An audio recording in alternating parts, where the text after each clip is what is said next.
Dando sequência, então, na nossa aula, agora nós vamos falar um pouquinho sobre, pegar aqui meu cursor, os fatores intrínsecos, mais especificamente a atividade de água. Então, como que a atividade de água interfere no crescimento de micro-organismos? É isso que a gente vai estudar agora. Bom, atividade de água, o que significa? Então, esse conceito vocês já tiveram em bromatologia, né? Atividade de água significa que a água livre, é a água disponível. E o que nós sabemos? Que os micro-organismos, eles gostam de água, né? Para poder se proliferar, para poder crescer. E quanto maior a quantidade de água livre disponível no alimento, melhor vai ser para o crescimento de micro-organismos. E aí a gente precisa lembrar que a atividade de água é uma medida que varia de 0 a 1 e que quanto mais próximo de 1 significa que a água é livre ou menor quantidade de nutrientes e maior quantidade de água. Então, aqueles alimentos em que a gente tem 0,90 e alguma coisa de atividade de água são aqueles mais propensos a ver o crescimento de micro-organismos. Então, vamos dar uma olhadinha agora. Então, os melhores valores aí encontrados para atividade de água, para que haja aí o crescimento bacteriano, fica em torno então de 0,97 a 0,99, tá? Então, essa é a medida, a medida de atividade de água que que é mais propenso para que haja o crescimento de micro-organismos. E que a bactéria patogênica, né, a menor atividade de água que uma bactéria patogênica pode crescer, fica em torno de 0,82 a 0,85. Então, isso significa que se eu submeter os alimentos a características que possam alterar essa atividade de água, vão controlar o crescimento de micro-organismos, que é algo que vocês aprendem bastante em tecnologia dos alimentos. Então, como eu consigo alterar essa característica do alimento, principalmente, né, no caso aí, atividade de água, para que possa impedir de que haja o crescimento ou dificultar o crescimento de micro-organismos em geral. Como eu estava falando para vocês em tecnologia, que vocês aprendem bastante, então vejam só, né? O fato de eu adicionar sal, o fato de eu adicionar açúcar ou outras substâncias que acabam concentrando esse alimento, ou seja, a água ela deixa de ser livre, né, porque ela acaba fazendo suas ligações com esse nutriente, então ou com o sódio ou com a glicose, então ela acaba fazendo essa ligação, então ela deixa de ser livre, né? Então isso é um fator importante que dificulta o crescimento de micro-organismos. Outra coisa, desculpa, outra coisa que também pode contribuir, né, é a retirada dessa água. Então, processos que levam à desidratação, por exemplo, eu me perdi aqui com o meu cursor, processos que levam à desidratação, por exemplo, se retira a quantidade dessa água livre, uma parte dessa água livre, então vocês vão ver isso bastante em tecnologia dos alimentos, né? Vai promover aí, vai dificultar o crescimento desses micro-organismos. E uma outra questão importante é o congelamento. Então, congelamento, o que consiste? Em deixar aquela água livre dura, né? Ela fica condensada e o fato dela ficar condensada, ela dificulta que hajam as ligações, né? E que ela deixa de ser livre e, portanto, o micro-organismo também apresenta uma certa dificuldade para que haja o crescimento. Então, são condutas que eu posso manipular o alimento para controlar essa atividade de água, para dificultar o crescimento de micro-organismos. Então, vamos olhar aqui, nós temos um quadro, né, mostrando a atividade de água ótima para o crescimento de algumas bactérias. Então, como eu falei para vocês, a atividade de água ideal é de 0,97 a 0,99, né? Então, tudo que estiver próximo, aí favorece. E que as bactérias patogênicas, em especial, elas têm uma certa dificuldade em crescer numa atividade de água menor que 0,82, né? 0,82, 0,85. Então, é isso que a gente precisa entender, né? Então, aqui, dá uma olhada, a Escherichia coli fica próximo de 0,96, Salmonella, Clostridium 0,95, né? Aí nós temos, por exemplo, a maioria das bactérias, eu acho que é importante a gente conversar, né? A maioria das bactérias é 0,90, a maioria das leveduras, então, é 0,88, tá? Bolores, que é um outro tipo de fungo, né? Então, leveduras e bolores são fungos, então 0,80, bem que a gente encontra, né, fungos em alguns produtos que tenham uma grande quantidade de açúcar, por exemplo, geleia, a gente consegue encontrar, né? Aí a gente tem lá as bactérias halofílicas, 0,75, e as leveduras osmofílicas, 0,61. Então, vamos entender o que seria halofílicas e osmofílicas, né? Para a gente poder aí classificar esses tipos de micro-organismos. Então, osmofílicos, o que significa? São aqueles micro-organismos que necessitam, então é necessário, né, que se tenha uma baixa atividade de água porque tem uma concentração grande de açúcar, né? Então, por exemplo, os Staphylococcus aureus.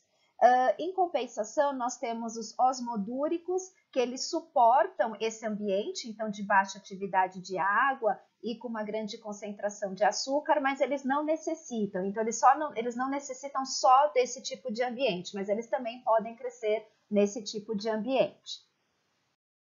E os halofílicos, que é o que nós citamos anteriormente. Os halofílicos, eles necessitam de um ambiente também com uma baixa concentração, com uma baixa atividade de água, porém, aí é diferente, porque a baixa atividade de água se dá por uma maior concentração de sal, né? Uma maior concentração de sal, né? Uma concentração salina naquele alimento, tá? Então, por exemplo, Bacillus, a Vibrio, a Cinetobacter, né?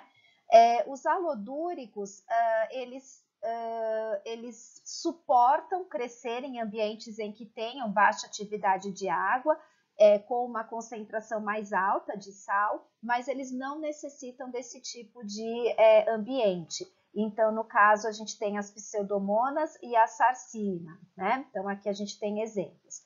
E os xerofílicos, que têm uma afinidade a ambientes secos. Não é que eles só crescem em ambientes secos, mas eles têm uma afinidade também, eles podem crescer em ambientes secos. Então, vejam só, a gente tem micro-organismos que mesmo que se concentrem, mesmo que se adicione açúcar, mesmo que se adicione sal, eles acabam conseguindo criar um ambiente favorável para que haja o seu crescimento. Né? Então, a gente tem que tomar cuidado de todas as maneiras para que ele não encontre um local específico, né? Um local adequado para que ele consiga aí se proliferar. Aqui a gente tem algumas valores aí de atividade de água de alguns alimentos, então só para a gente entender um pouquinho da importância que eu devo dar para esses alimentos, né? Pensando do ponto de vista crescimento bacteriano, crescimento de fungos de maneira geral, sejam bolores ou leveduras, né? Então vamos lá. Aqui a gente tem os vegetais e as frutas secas, então mais do que 0,97. Os frutos do mar e frango, né? Dá uma olhada a questão do frango, por isso que se fala tanto a questão do frango, da salmonela, e a gente vai comentar também um pouquinho em tecnologia dos alimentos, né? Olha as carnes também 0,95, o ovo 0,97. Então, são todos os alimentos, e a gente vai falar um pouquinho das suas propriedades, né, das suas características, outras características que favorecem ainda mais o crescimento de micro-organismos, além simplesmente da atividade de água, né? Bom, aqui queijos, né, então de 0,91 a 0,99. Agora, quando a gente está falando de queijo parmesão, a gente vai entender um pouquinho lá em tecnologia dos alimentos, né?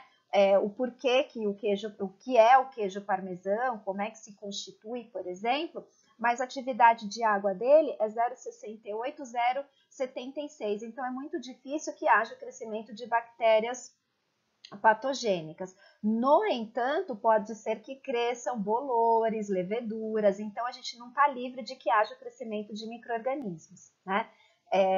Então é importante a gente salientar essa questão, tá bom?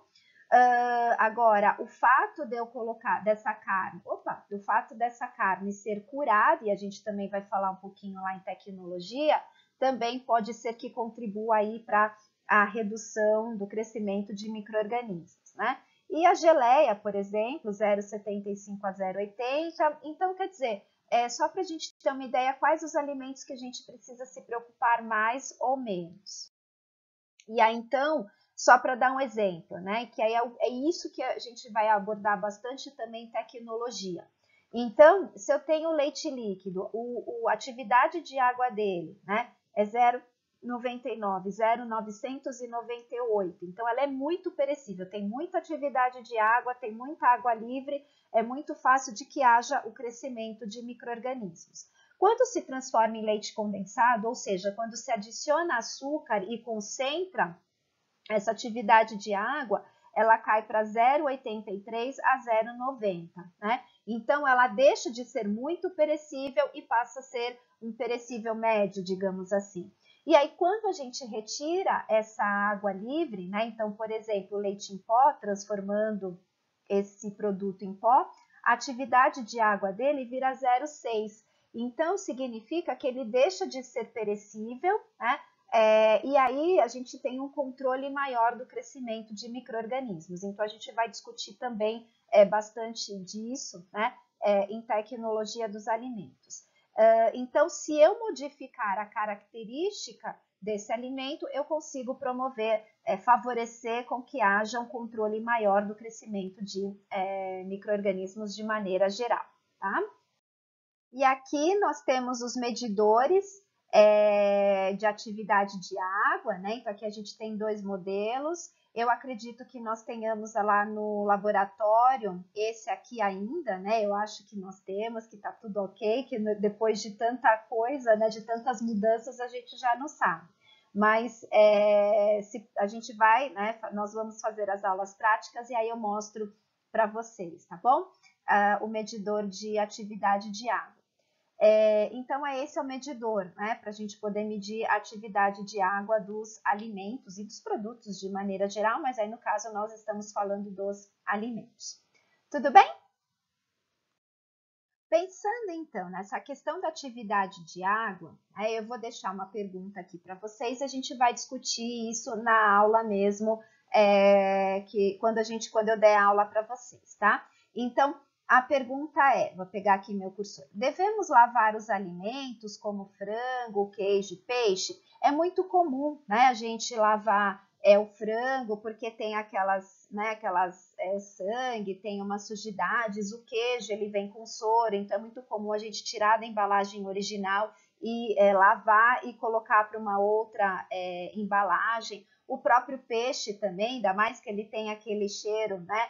Ele não pode ter um mau cheiro na hora da compra, a gente também vai falar um pouquinho sobre isso, mas é muito comum a gente lavar esse tipo de alimento. Então, pensando do ponto de vista, né, do que é atividade de água e se eu lavar esses alimentos, o que vai acontecer com esses alimentos? Então, será que vale, né, lavar esses alimentos antes de armazená-los? Será que é importante? Então, eu vou deixar essa questão aí para vocês.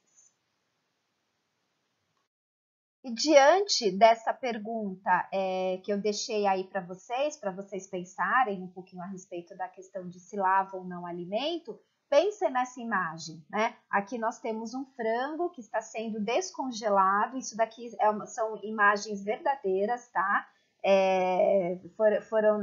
Faz um tempinho já que eu tirei essas fotos de um local que nós fizemos uma visita, né? Então eles estavam descongelando o frango e pensando do ponto de vista da atividade de água, né? Será que eu posso fazer isso? Né? Será que eu não vou favorecer que haja o crescimento de micro-organismos? Então a gente responde isso na aula.